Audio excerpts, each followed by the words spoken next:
Forward to hearing your views. Thank you. Thank you very much.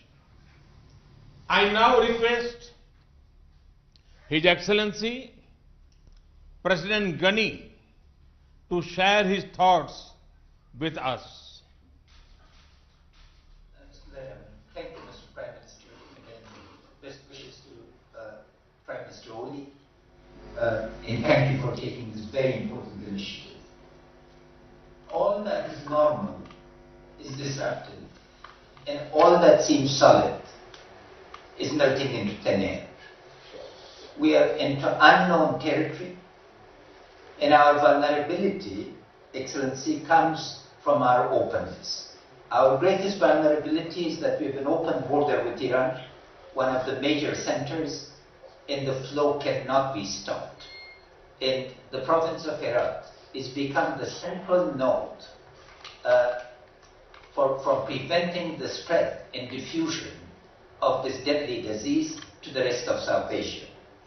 I have the following 5 proposals.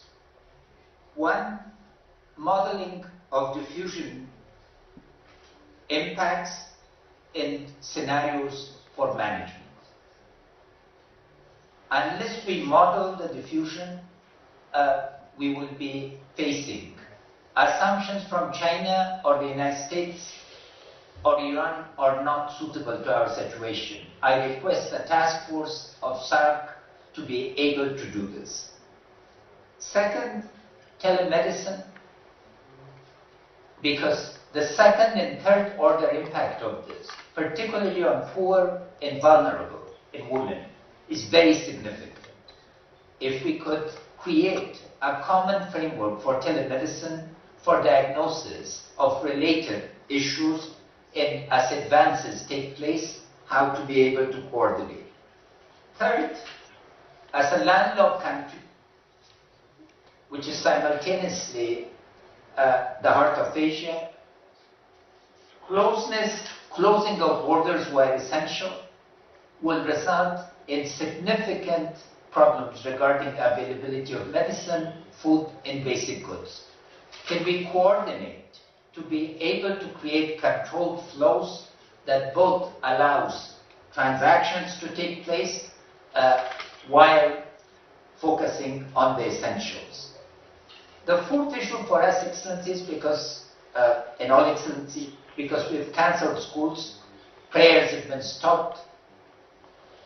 How do we keep women, youth, and children occupied?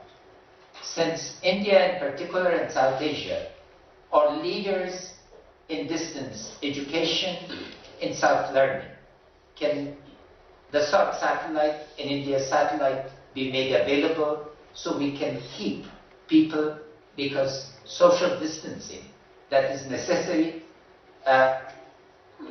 cannot just take place. And my 5th proposal, Prime Minister, distinguished Prime Minister, since India is both a very important member of SAARC and a member of the Shanghai Council, Cooperation Council, and Shanghai, both with China, that is our deepest sympathies, in Iran. Can we coordinate between SAARC and the Shanghai Cooperation Council through your initiative? How much of the experience of China is replicable to our situations, and how do we both learn and help Iran? I thank you again for this opportunity. Our conditions, being one of the poorest countries and conflict prone, require learning, particularly from how you upscale the existing programs. We have a program across the country called Health, that is basic health, and if there are other countries that have upgraded their basic systems to cope with this, we'll be extremely grateful for learning and yet sharing our experience. Thank you, Excellency. Thank you, Excellency.